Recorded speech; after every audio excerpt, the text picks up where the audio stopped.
Serial Arya Manggada, karya S. Hamintarja. Sang penerus episode 1. Kedua orang anak muda itu telah menyusuri jalan padukuhan muter yang menjadi sibuk karena persoalan Mas Rara. Beberapa orang prajurit masih nampak sibuk mempersiapkan segala sesuatunya, namun Manggada dan Laksana berjalan semakin lama semakin jauh, sehingga keduanya telah meninggalkan pintu gerbang padukuhan. Sebuah padukuhan yang ternyata menyimpan persoalan yang justru menjadi rumit. Sementara itu, panas matahari terasa menyengat kulit, namun hijaunya batang padi di sawah membuat udara terasa segar. Pohon turi yang tumbuh di sebelah menyebelah jalan bulak telah memberikan perlindungan kepada para pejalan. Sementara bunganya setiap kali dipetik untuk dimasak bersama beberapa jenis dedaunan. Parit di pinggir jalan mengalir deras, airnya jernih menyusup di antara rerumputan yang tumbuh di tanggul. Di teriknya sinar matahari masih nampak beberapa orang bekerja di sawah, menyiangi rumput liar yang tumbuh di sela-sela batang padi. Kita sekarang akan pulang, berkata Manggada. Laksana menarik nafas dalam-dalam, katanya, jalan ini adalah jalan yang langsung menuju Pajang, meskipun kita tidak akan sampai ke Pajang pada hari ini. Manggada mengangguk-angguk, dengan nada rendah ia berdesis, bukankah kita masih mempunyai uang serba sedikit? Kita masih mempunyai cukup uang, kita belum banyak mempergunakannya dalam perjalanan, jawab Laksana. Manggada mengangguk-angguk, hampir di luar sadarnya ia berkata, ternyata Mas Rara bukan gadis desa. Laksana tertawa, katanya, gadis itu juga menuju ke Pajang hari ini. Naik kereta, desis Manggada. Pengiringnya naik kuda, sahut Laksana. Jika demikian, kita akan mengambil jalan lain. Jika mereka juga mengambil jalan ini, mereka tentu akan melampaui kita, berkata Manggada. Ya, Mas Rara yang naik kereta itu bersama Nyi Partija Wirasentana akan melambaikan tangannya kepada kita, desis Laksana sambil tertawa. Kita harus mengambil jalan lain, berkata Manggada.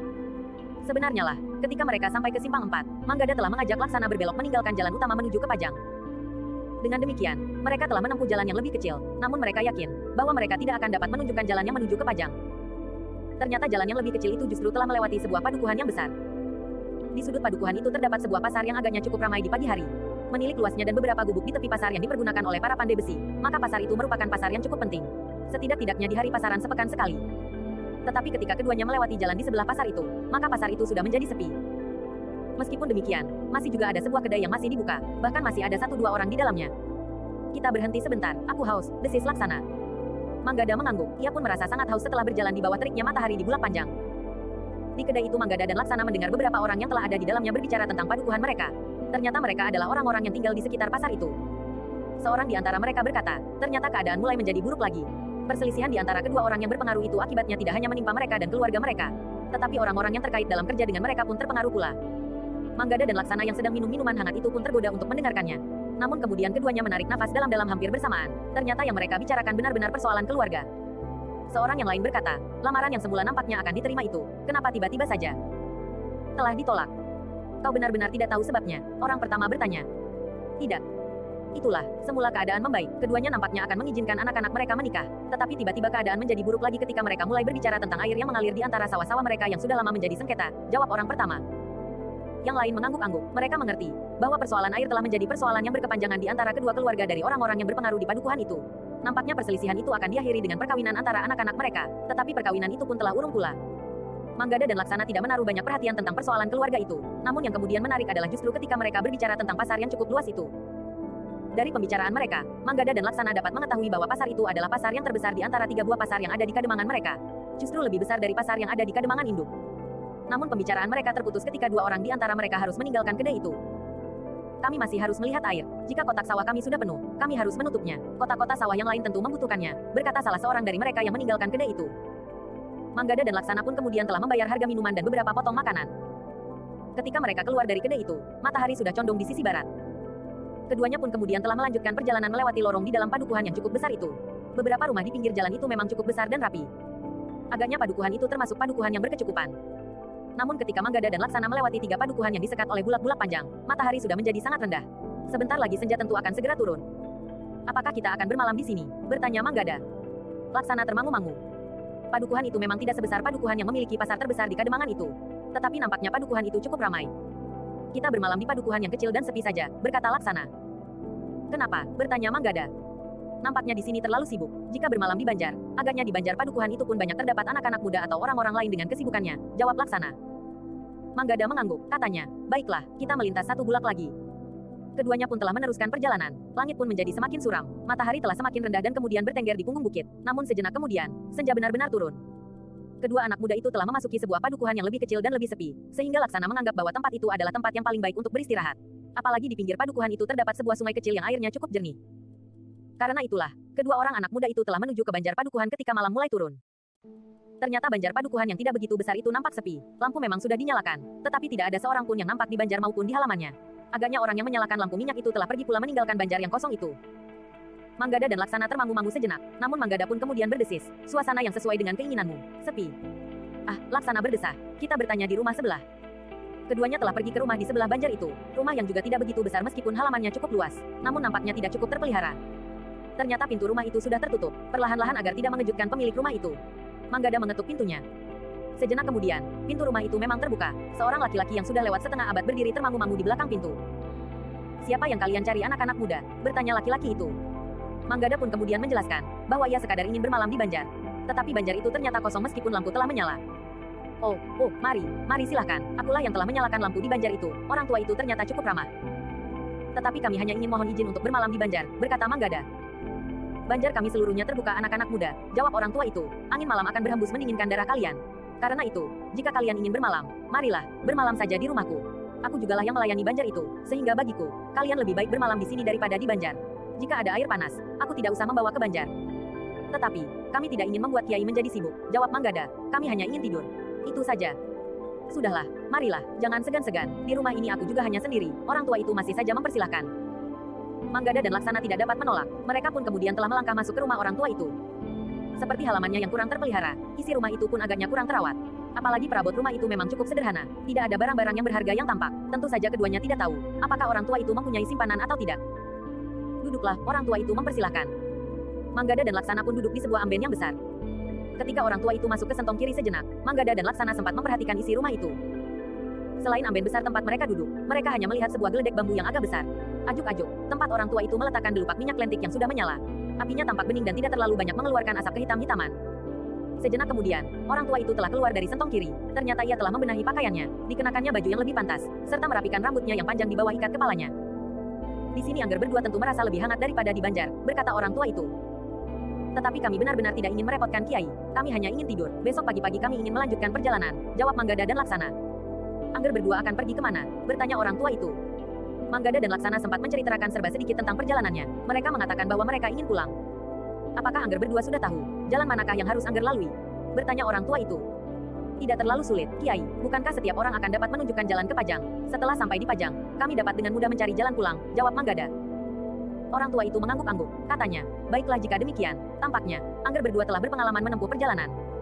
Kami memang sedang menempuh perjalanan panjang. Mungkin jauh lebih panjang dari jalan yang seharusnya menuju ke Pajang. Karena kami memang sedang mengembara. Kami ingin melihat seberapa jauhnya Cakrawala. Orang tua itu tertawa, katanya, kalian tampaknya memang anak-anak muda yang haus akan pengalaman. Jika kau dekati Cakrawala, maka Cakrawala itu akan selalu saja tetap jauh. Jika Cakrawala itu kemudian membentur gunung, maka Cakrawala itu justru akan menghilang. Itulah yang menarik, Kiai, jawab Manggada. Orang tua itu mengangguk-angguk pula, katanya, bagus anak muda, pengalaman dapat memberikan banyak pengetahuan kepada kalian, asal kalian dapat menangkapnya dan mencerna dengan baik di dalam dirimu. Kami memang ingin melakukannya Kiai, tetapi betapa bodohnya. Kami, sehingga apa yang kami alami, apa yang kami lihat, dan apa yang kami dengar, tidak menambah pengetahuan kami, sehingga kami masih saja tetap dungu, jawab Manggada. Orang tua itu tertawa, katanya, kalian ternyata adalah anak-anak muda yang cerdas. Bukankah kalian ingin mengatakan, semakin banyak yang kalian ketahui, maka kalian merasa semakin banyak pula yang tidak kalian ketahui. Kedua anak muda itu berpandangan sejenak, namun Laksana kemudian berkata, ya Kiai, kami memang merasa demikian. Bagus, orang tua itu mengangguk-angguk. Itu adalah pertanda bahwa pintu perbendaharaan ilmumu terbuka. Kau akan dapat menimba pengetahuan sebanyak-banyaknya. Orang yang merasa dirinya penuh dengan pengetahuan, maka itu adalah batas akhir dari kemampuannya. Ia telah menutup pintu perbendaharaan pengetahuannya sendiri, sehingga orang yang demikian itu tidak akan dapat menambah ilmu dan pengetahuan lagi. Manggada dan Laksana mengangguk-angguk. Menurut pendapat kedua anak muda itu, orang tua itu ternyata memiliki jangkauan penalaran yang jauh. Jauh lebih luas dari wujud kewadagannya yang sangat sederhana itu. Tetapi kedua anak muda itu tidak mengatakan sesuatu tentang orang tua itu. Namun orang tua itu tiba-tiba saja berkata, silakan duduk anak muda. Aku akan merebus air. Sudahlah Kiai, terima kasih. Kiai pun sudah waktunya untuk beristirahat. Bukankah Kiai tadi sudah berbaring? Bertanya Manggada. Orang tua itu tersenyum, katanya, aku mempunyai pohon jeruk pecel. Tentu sedap sekali untuk membuat minuman di malam yang dingin begini. Hanya daunnya, bukan jeruknya. Aku juga mempunyai beberapa tangkap gula kelapa. Jangan kira aku membeli, aku justru menjual gula kelapa. Karena aku mempunyai beberapa batang pohon kelapa yang aku sadap air manggarnya. Tetapi sudahlah Kiai, Kiai tidak usah menjadi sibuk karena kehadiran kami, berkata Laksana. Orang tua itu justru tertawa, katanya, aku ingin memanaskan tubuhku, malam terasa sangat dingin. Manggada dan Laksana tidak dapat mencegahnya lagi. Orang tua itu kemudian meninggalkan keduanya di ruang tengah. Lewat pintu samping orang tua itu telah pergi ke dapur. Ketika pintu samping terbuka, dan tengah bertiup menyibakkan kain yang menutup pintu sentong tengah yang tidak berdaun, kedua anak muda itu sempat melihat sebuah ploncon dengan 3 batang tombak di dalamnya, serta sebuah songsong yang berwarna kuning bergaris hijau. Manggada dan Laksana saling berpandangan sejenak. Demikian orang tua itu pergi ke dapur. Maka Manggada pun berkata, "Kau lihat songsong itu?" "Ya, tetapi apakah songsong itu milik Kiai pemilik rumah ini? Jika ia petugas Banjar Padukuhan, ia tentu orang yang sudah terhitung lama tinggal di sini," jawab Laksana. Manggada pun mengangguk-angguk, namun songsong dan 3 batang tombak di sentong tengah itu telah menimbulkan pertanyaan di hati kedua anak muda itu. Ternyata orang tua itu cukup lama berada di dapur. Ia harus membuat api, mengisi periuk dan menunggu air itu mendidih. Di ruang dalam, Manggada dan Laksana menjadi gelisah. Bahkan Laksana pun berdesis, "Aku sudah mengantuk." "Orang tua itu sedang merebus air bagi kita. Jangan kecewakan dia," berkata Manggada. Sebenarnya lah, beberapa saat kemudian, pintu samping telah terbuka lagi. Orang tua itu dengan nampan yang bulat terbuat dari kayu, telah membawa beberapa mangkuk minuman dan bahkan ketela rebus. Asapnya masih tampak mengepul di atasnya. "Maaf, mungkin aku terlalu lama. Aku telah pergi ke kebun untuk memetik daun jeruk pecel dan mencabut 2 batang ketela pohon," berkata orang tua itu. "Ah, kami membuat Kiai menjadi sibuk sekali," desis Manggada. Tidak, aku senang masih ada orang yang mau datang ke rumahku," jawab orang tua itu seakan-akan di luar sadarnya. Manggada dan Laksana saling berpandangan pula, tetapi mereka tidak mengatakan apa-apa. Demikianlah, sejenak. Kemudian, mereka telah menikmati rebus ketela dan minuman yang masih hangat. Seperti dikatakan oleh orang tua itu, mereka menghirup wedang jeruk, namun bukan jeruknya, tetapi daunnya sajalah yang dipakai untuk menyedapkan air yang telah mendidih, kemudian diberi beberapa potong gula kelapa. Ketika kemudian angin malam menyusup di antara dinding-dinding yang berlubang, dan sekali lagi menyingkapkan kain penutup pintu yang tidak berdaun di sentong tengah, maka di luar sadar, Manggada dan Laksana telah memperhatikan lagi songsong dan tombak yang ada di sebuah ploncon yang besar di sentong tengah itu. Ternyata orang tua itu tanggap. Karena itu, tanpa diminta orang tua itu pun berkata, songsong itu adalah songsong titipan. Selain songsong itu ada 3 batang tombak yang menurut pemiliknya mempunyai tuah. Kedua anak muda yang mulai berkeringat oleh panasnya wedang jeruk dan ketela pohon yang masih hangat itu, mengangguk-angguk. Tetapi mereka mengharap orang tua itu bercerita lebih banyak lagi tentang songsong dan tombak itu. Namun ternyata orang tua itu pun telah menghirup minuman panas dan makan ketela rebus itu pula. Bahkan telah mempersilahkan kedua anak muda itu untuk makan pula lebih banyak lagi. Beberapa saat Manggada dan Laksana menunggu, tetapi orang tua itu tidak bercerita lagi tentang songsong dan tombak itu. Karena itu, Laksana yang ingin mengetahui lebih banyak telah bertanya, siapakah yang telah menitipkan songsong dan tombak-tombak itu? Orang tua itu mengerutkan keningnya, namun kemudian katanya, sudah lama terjadi, aku sendiri tidak tahu, apakah orang yang menitipkan benda-benda itu masih ingat atau tidak. Orang tua itu berhenti sejenak. Lalu katanya, saat itu, Banjar di sebelah masih dianggap Banjar Padukuhan ini. Apakah sekarang sudah tidak? Bertanya Laksana. Orang-orang Padukuhan ini telah membuat Banjar yang lebih baik, karena itu, Banjar ini tidak lagi banyak dipergunakan, hanya kadang-kadang saja jika kegiatan di Banjar yang baru itu sudah tidak menampung lagi. Karena itu, Banjar ini tampak sepi, hanya kadang-kadang saja para pemuda singgah beberapa lama duduk-duduk di Banjar lama itu. Lalu meneruskan tugas mereka lagi mengelilingi Padukuhan. Terakhir mereka kembali ke Banjar baru. Manggada dan Laksana mengangguk-angguk. Mereka pun menganggap bahwa Banjar itu memang terlalu sepi. Namun mereka pun kemudian mengetahui bahwa di samping Banjar lama itu, sudah ada lagi Banjar yang baru. Sehingga hampir semua kegiatan Padukuhan itu telah beralih ke Banjar yang baru itu. Tetapi kedua anak muda itu segera teringat kembali kepada pertanyaan mereka yang belum terjawab. Karena itu, Laksana pun kembali bertanya, tetapi, siapakah yang telah menitipkan pusaka-pusaka itu? Itu sudah lama terjadi, jawab orang tua itu. Seandainya aku sekarang bertemu dengan orang yang menitipkan pusaka-pusaka itu, aku sudah tidak akan dapat mengenalinya lagi. Jadi, bagaimana seandainya ada orang lain yang berpura-pura memiliki pusaka-pusaka itu? Lalu, orang yang pernah mengetahuinya, datang dan mengaku bahwa orang itulah yang telah menitipkannya dan kemudian akan mengambilnya kembali, bertanya Manggada. Orang tua itu tertawa, katanya, itu tidak mungkin Ger. Pada tangkai songsong itu terdapat kara besi baja. Di bawah kara besi baja itu, terdapat patung kecil yang kakinya tepat masuk pada kara besi itu. Patung seekor harimau yang terbuat dari perunggu. Nah, siapa yang membawa patung itu dan kakinya dapat masuk tepat pada lubang kara besi itu, barulah ia dapat mengambilnya. Manggada mengerutkan dahinya dan Laksana mengangguk-angguk. Katanya, jika orang yang memiliki patung itu telah melupakannya dan tidak akan mengambilnya lagi, benda-benda itu akan menjadi benda-benda yang tidak bertuan, benda-benda yang tidak ada pemiliknya, jawab orang tua itu. Bukankah dengan demikian benda-benda itu akan menjadi milik Kiai? Bertanya Manggada.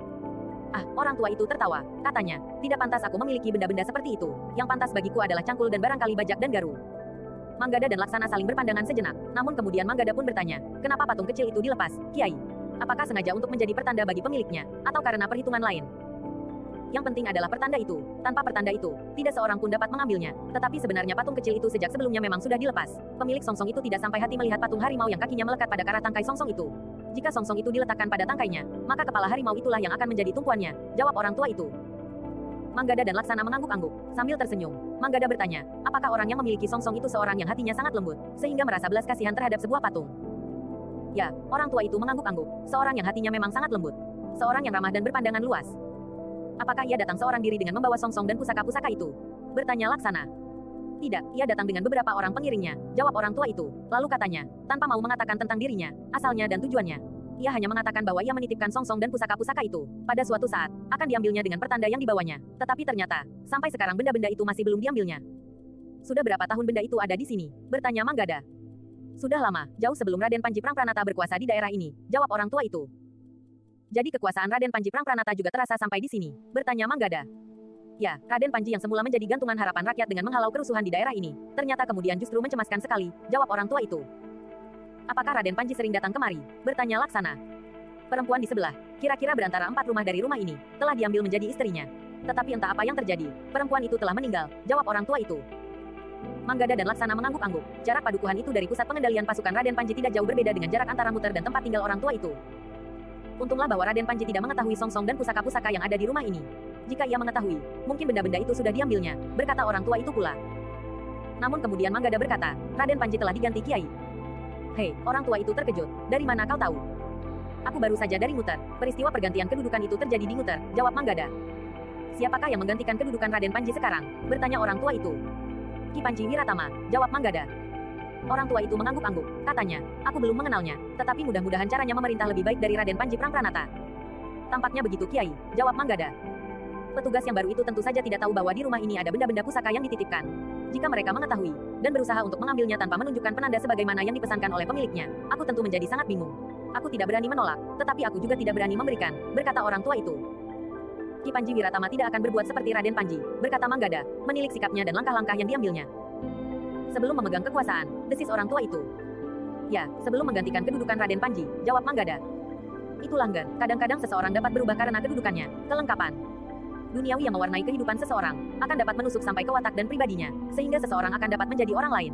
Tetapi mudah-mudahan tidak demikian dengan orang yang baru itu, karena aku yakin bahwa masih ada orang yang tetap teguh berpijak pada pribadinya, meskipun ia mengalami banyak perubahan dalam hubungannya dengan tata kehidupan keduniawiannya, berkata orang itu. Manggada menarik nafas dalam-dalam, hampir di luar sadarnya ia berkata, ya, mungkin sekali hal seperti itu terjadi. Ya anak-anak muda, berkata orang tua itu bersungguh-sungguh, kalian berdua masih muda. Banyak kemungkinan dapat terjadi, jika pada suatu ketika kalian mendapat satu kedudukan yang tinggi, maka kalian jangan cepat berubah. Jika perubahan itu membuat kalian menjadi lebih baik, itu tidak mengapa. Tetapi tidak jika sebaliknya. Kedua anak muda itu mengangguk-angguk, sementara orang tua itu berkata, marilah, silakan minuman hangat kalian. Ya Kiai, jawab Manggada dan Laksana hampir berbareng. Namun rasa-rasanya kedua anak muda itu masih ingin mengetahui lebih banyak tentang pusaka-pusaka itu. Tetapi mereka tidak merasa pantas untuk mendesak orang tua itu untuk berbicara lebih banyak lagi. Yang kemudian diceritakan oleh orang tua itu adalah perkembangan padukuhannya, meskipun perlahan-lahan, namun semakin lama menjadi semakin baik, kita sudah berhasil membuat sebuah banjar yang lebih baik, dan perbaikan-perbaikan yang lain yang mulai merata. Kedua anak muda itu mengangguk-angguk. Sebenarnya mereka tidak begitu tertarik mendengar cerita tentang padukuhan itu, namun mereka tidak ingin menyinggung perasaan orang tua itu. Tetapi tiba-tiba saja Laksana bertanya, apakah nama padukuhan ini Kiai? Orang tua itu mengerutkan keningnya, kemudian katanya, nama padukuhan ini singkat saja, seperti padukuhan yang kau sebut-sebut, Muter. Nama padukuhan ini Ngandong, termasuk Kademangan Ringin Sewu. Kedua anak muda itu mengangguk-angguk. Sementara itu, orang tua itu masih juga bercerita tentang padukuhan dan Kademangan, tanpa menyinggung lagi tentang songsong dan pusaka-pusaka itu. Baru setelah orang tua itu merasa puas dengan ceritanya, ia pun berkata, nah anak muda, maaf, aku terlalu banyak berbicara, kalian berdua tentu letih dan mengantuk, silakan angger berdua beristirahat. Terima kasih Kiai, jawab keduanya hampir berbareng. Tetapi aku tidak mempunyai tempat yang lebih baik dari Amben Iningen. Aku persilahkan kalian tidur di Amben ini, berkata orang tua itu. Terima kasih Kiai, kami mengucapkan terima kasih yang sebesar-besarnya, sahut Manggada. Namun ia masih juga bertanya, tetapi kenapa Kiai tinggal seorang diri di sini? Apakah Kiai tidak mempunyai sanak kadang? Adanggar, aku sebenarnya mempunyai seorang anak laki-laki, jawab orang itu, tetapi ia sudah dewasa dan berumah tangga. Sebenarnya, anakku minta aku tinggal bersamanya, namun padukuhan ini masih memerlukan aku, sehingga aku harus tetap tinggal di sini merawat banjar tua itu. Entahlah besok kalau aku menjadi semakin tua, sementara anakku sama sekali tidak berminat untuk menggantikan tugasku merawat banjar tua ini. Manggada dan Laksana mengangguk-angguk pula, sementara orang tua itu berkata, silakan beristirahat anak muda, aku pun sudah mengantuk. Orang tua itu pun kemudian telah menyingkirkan mangkuk-mangkuk minuman dan dibawanya ke dapur. Manggada dan Laksana memandangi ruangan itu sekilas. Kemudian mereka membaringkan diri. Mereka meletakkan pedang-pedang mereka di sisi tubuh mereka yang terbaring. Bagaimanapun juga, kedua anak muda itu harus berhati-hati. Mereka berada di tempat yang tidak begitu dikenalnya. Karena itu, mereka telah sepakat untuk bergantian tidur. Namun mereka berdua tidak ingin menunjukkan sikap hati-hati kepada orang tua pemilik rumah itu. Orang tua itu akan dapat menjadi salah mengerti dan tersinggung. Karena merasa dicurigai. Beberapa saat kemudian suasana di rumah itu telah menjadi hening. Orang tua pemilik rumah itu, yang membawa mangkuk-mangkuk ke dapur, telah kembali pula dan masuk ke dalam sebuah bilik kecil di sebelah kiri sentong tengah, tempat ia menyimpan songsong dan 3 batang tombak yang dikatakannya barang-barang titipan itu. Sesekali angin memang menyingkap tirai sentong tengah itu, dan kedua anak muda itu dapat melihat songsong dan 3 batang tombak yang panjangnya tidak sama itu. Ketika malam menjadi semakin hening, Manggada yang mendapat giliran untuk berjaga-jaga, meskipun sambil berbaring, melihat orang tua itu keluar dari bilik kecilnya. Di bawah cahaya lampu yang redup, Manggada melihat orang tua itu termangu-mangu sejenak. Diperhatikannya kedua anak muda yang disangkanya telah tertidur itu.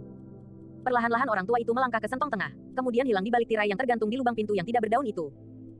Manggada telah menggamit Laksana yang sudah mulai tertidur, namun Manggada pun telah berdesis untuk memberi isyarat agar Laksana tidak bertanya kepadanya.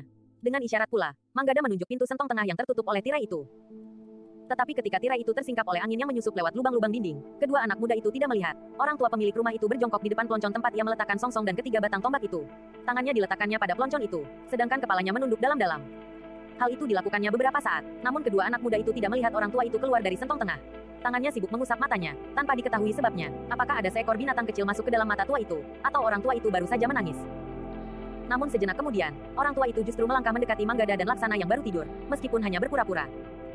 Kepada diri sendiri, orang tua itu bergumam, sebaiknya mereka meninggalkan rumah ini pagi-pagi benar, sebelum orang-orang itu datang.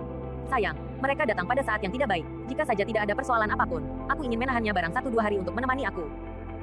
Orang tua itu pun kemudian melangkah meninggalkan Manggada dan Laksana kembali masuk ke dalam biliknya. Manggada dan Laksana tidak mengatakan apa-apa. Mereka berdua justru terdiam dan mencoba mengurai kata-kata orang tua itu. Namun akhirnya justru kedua-duanya tertidur bersama-sama. Menjelang fajar, keduanya terkejut. Mereka mendengar pintu samping berderit keras.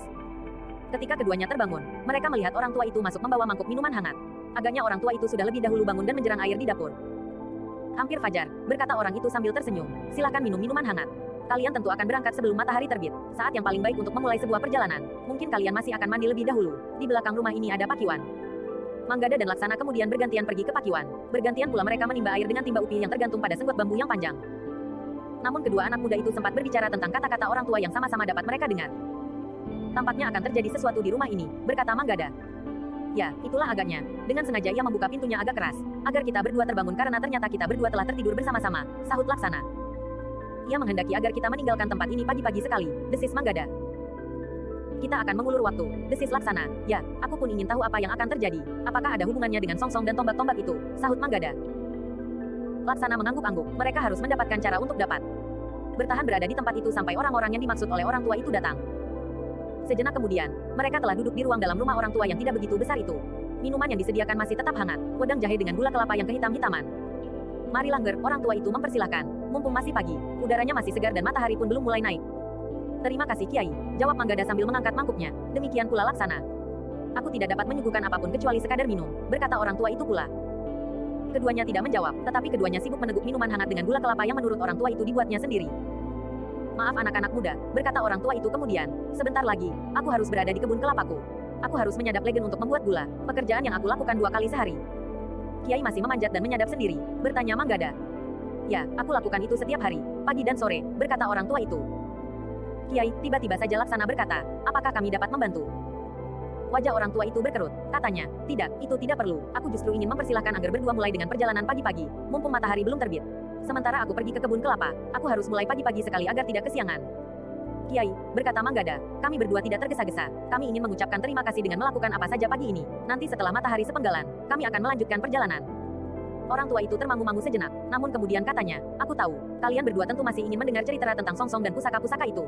Marilah, aku akan menunjukkan kepada Angger berdua agar Angger tidak dibebani oleh perasaan ingin tahu. Benda-benda yang terlarang untuk disaksikan, tetapi aku memang membatasi diri agar tidak terlalu banyak orang yang mengetahuinya. Jika demikian, maka kemungkinan buruk akan dapat terjadi. Sebelum kedua anak muda itu menjawab, orang tua itu telah melangkah ke sentong tengah. Disingkapkannya tirai pintu sentong tengah itu dan disangkutkannya pada uger-uger di sebelah. Mari Langger, silakan melihat-lihat benda-benda titipan ini, berkata orang tua itu. Manggada dan Laksana tidak dapat menolak, mereka pun telah masuk pula ke sentong tengah, sementara orang tua itu berlutut di depan peloncon tempat songsong dan tombak-tombak itu diletakkan. Inilah benda-benda itu Ngger, bukankah seperti songsong kebanyakan? Tampaknya memang songsong bertanda kebangsawanan, karena warnanya yang kuning emas itu dan lingkaran hijau di tengah-tengahnya. Manggada dan Laksana masih tetap berdiri tegak, tetapi dalam cahaya pagi serta sinar lampu di ruang tengah, keduanya melihat karah tangkai tombak di bawah mata tombak itu terbuat dari logam yang berwarna kekuning-kuningan, emas, desis keduanya di dalam hati. Bahkan ketika mereka sempat melihat tombak yang bertangkai lebih pendek, karah itu bukan saja terbuat dari emas, tetapi terdapat pula permata yang gemerlapan. Agaknya orang tua itu mengerti apa yang diperhatikan oleh kedua anak muda itu. Karena itu, maka katanya, sama sekali bukan emas dan permata, tetapi logam-logam tiruan sehingga mirip seperti emas. Demikian pula permata itu. Meskipun tiruan, tetapi bentuknya bagus sekali Kiai, sahut Manggada. Nah, sekarang Angger berdua telah melihatnya, desis orang tua itu sambil bangkit dan melangkah surut, marilah kita kembali ke ruang tengah. Ketiganya telah duduk kembali di amben yang besar, sementara orang tua itu berkata, maaf Angger, sebentar lagi aku akan pergi ke kebun, mungkin agak lama, karena itu, maka biasanya aku menutup pintu depan rapat-rapat dan keluar lewat pintu butulan. Sementara itu, Angger berdua dapat melanjutkan perjalanan. Angger, kami berdua ingin ikut ke kebun Kiai, kami benar-benar ingin membantu Kiai, jawab Manggada. Tetapi Angger tentu tidak tahu caranya menyadap Legend. Sekali salah potong, maka manggar itu tidak akan mengeluarkan Legend lagi Angger. Setidak-tidaknya untuk satu janjang, berkata orang tua itu. Kami tidak akan melakukannya Kiai, tetapi kerja apapun yang dapat kami lakukan, atau sekadar menunggu Kiai bekerja di kebun, desis Laksana. Tetapi orang tua itu menggeleng-gelengkan kepalanya, katanya dengan nada rendah, jangan Angger, aku perintahkan Angger meninggalkan rumah ini. Aku sama sekali tidak mengusir Angger, tetapi aku memang tidak dapat berbuat lain. Maaf Kiai, kenapa Kiai berkeberatan jika aku masih ingin tinggal bersama Kiai barang sepagi ini? Bertanya Manggada. Aku tidak ingin terganggu Angger, jawab orang tua itu. Kiai, kami justru ingin berbuat sesuatu bagi Kiai, yang telah dengan senang hati menerima kami bermalam. Memberikan minuman dan makanan dengan ikhlas, berkata Laksana kemudian. Tetapi orang tua itu pun berkeras. Katanya, sudah Angger, aku sudah merasa berbuat sebaik-baiknya terhadap Angger berdua. Kini Angger berdua jangan mengecewakan aku. Sama sekali tidak Kiai, justru sebaliknya, jawab Laksana. Wajah orang tua itu menegang. Dengan dahi yang berkerut orang tua itu berkata dengan nada yang semakin keras, tidak. Aku minta kalian pergi, aku tidak dapat menerima kalian lebih lama lagi. Kenapa Kiai berkeberatan membiarkan kami lebih lama berada di sini? Apakah kami telah mengganggu Kiai? Bertanya Laksana pula. Ya, jawab orang tua itu tegas. Aku akan pergi ke kebun untuk menyadap Legend. Selama itu kau akan dapat mengambil benda-benda yang agaknya kau kagumi dan membawanya lari. Kiai, desis Laksana, namun Manggada menggamitnya dan berkata, apakah pernyataan itu benar-benar keluar dari hati Kiai? Jika demikian, alangkah nistanya kami berdua, tetapi jika karena kecemasan itu, baiklah, aku akan meninggalkan tempat ini. Orang tua itu memandang kedua anak muda itu berganti-ganti, wajahnya tiba-tiba menjadi buram, katanya dengan nada sendat, tidak Angger, tidak, aku sama sekali tidak mencurigai Angger berdua, tetapi aku tidak dapat membiarkan Angger berdua tetap berada di rumah ini, meskipun hanya setengah hari. Kau datang pada waktu yang kurang baik. Apakah sebenarnya yang akan terjadi Kiai? Jika Kiai berkata sebenarnya, sementara kami berdua dapat mengerti, maka kami tentu akan melakukannya, berkata Manggada. Orang tua itu menunduk dalam-dalam, katanya, aku tidak mengira bahwa benda-benda itu pada suatu saat akan mendatangkan kesulitan padaku. Kesulitan apa Kiai? Bertanya Laksana tidak sabar. Orang tua itu menarik nafas dalam-dalam, agaknya memang terasa berat baginya untuk mengatakan kepada kedua anak muda itu. Namun Manggada pun mendesaknya, katakan Kiai, Kiai telah berbuat baik kepada kami, apa yang telah Kiai lakukan, telah menumbuhkan kesan tersendiri di dalam hati kami. Dengan sikap Kiai terhadap kami, yang sebelumnya belum pernah Kiai kenal itu, menunjukkan bahwa Kiai memang seorang yang baik tanpa pamrih. Kiai pun tidak cemas bahwa semalam kami mencuri benda-benda berharga itu dan membawanya lari. Karena itu, ketika Kiai mengatakan bahwa Kiai mencemaskan benda-benda itu, aku yakin bahwa itu bukan maksud Kiai yang sebenarnya untuk mencurigai kami. Anak-anak muda, berkata orang tua itu, baiklah aku katakan kesulitanku kepada kalian. Tetapi aku minta kalian jangan melibatkan diri, biarlah aku sendiri yang mengalaminya, berkata orang tua itu. Aku akan mempertimbangkan Kiai, jawab Manggada. Orang tua itu masih saja ragu-ragu, namun kemudian ia pun berkata, ternyata seperti yang pernah Angger tanyakan, bagaimana jika ada orang yang berpura-pura berhak atas benda-benda berharga itu? Jadi ada seseorang yang mengaku berhak atas benda-benda itu, Kiai. Potong Laksana. Orang tua itu mengangguk kecil, katanya, seseorang telah datang, ia mengaku mendapat perintah dari pemilik songsong dan tombak-tombak itu. Tetapi ia tidak membawa pertanda sebagaimana telah disepakati sebelumnya, tidak ada patung perunggu berbentuk seekor harimau yang kakinya dapat tepat masuk ke dalam lubang di kara besi pada pangkal tangkai songsong itu. Tentu saja aku tidak dapat memberikannya sebelum orang itu dapat menunjukkan patung kecil itu. Lalu, apakah orang itu memaksa Kiai? Bertanya Laksana. Waktu itu, orang itu menyatakan kesediaannya untuk mengambilnya. Hari ini ia akan datang kembali, berkata orang tua itu. Namun katanya kemudian, tetapi orang itu tampaknya kurang meyakinkan. Aku juga kurang yakin bahwa ia akan datang dengan membawa pertanda yang sudah disepakati itu. Jika ia tidak membawa, bertanya Manggada. Aku tidak akan memberikannya, jawab orang tua itu. Bagaimana jika ia memaksa? Desak Laksana. Persoalannya jadi lain Ger, sudah tentu aku akan tetap mempertahankannya. Tetapi aku harus menyadari bahwa aku adalah seorang tua yang lemah, yang tentu tidak akan dapat berbuat banyak. Orang tua itu berhenti sejenak. Lalu, tetapi aku tidak dapat memberikan benda-benda itu selagi aku masih ada. Jadi, Kiai akan mempertahankannya sampai tuntas, bertanya Manggada dengan cemas. Aku sudah tua Ger, umurku tentu sudah tidak jauh lagi. Jika aku harus mati, maka tidak akan banyak bedanya. Apalagi aku mempunyai satu keyakinan, bahwa kematian itu tidak akan dapat dipercepat akan ditunda. Jika aku harus mati, maka aku akan mati dengan sebab apapun juga, berkata orang tua itu. Namun sudah tentu bahwa aku tidak akan dapat mempertahankannya lagi. Manggada dan Laksana termangu-mangu sejenak, namun kemudian Manggada pun berkata, biarlah aku berada di sini. Jangan Ger, sebaiknya kau tidak mengalami perlakuan buruk dari orang-orang yang tidak kau kenal dan tidak mempunyai sangkut paut apapun juga, berkata orang tua itu dengan nada rendah. Tetapi Kiai sudah berbuat baik terhadap kami, sahut Manggada. Apa gunanya kami membawa senjata di lambung jika kami akan menyingkir dari tindak kebajikan Kiai?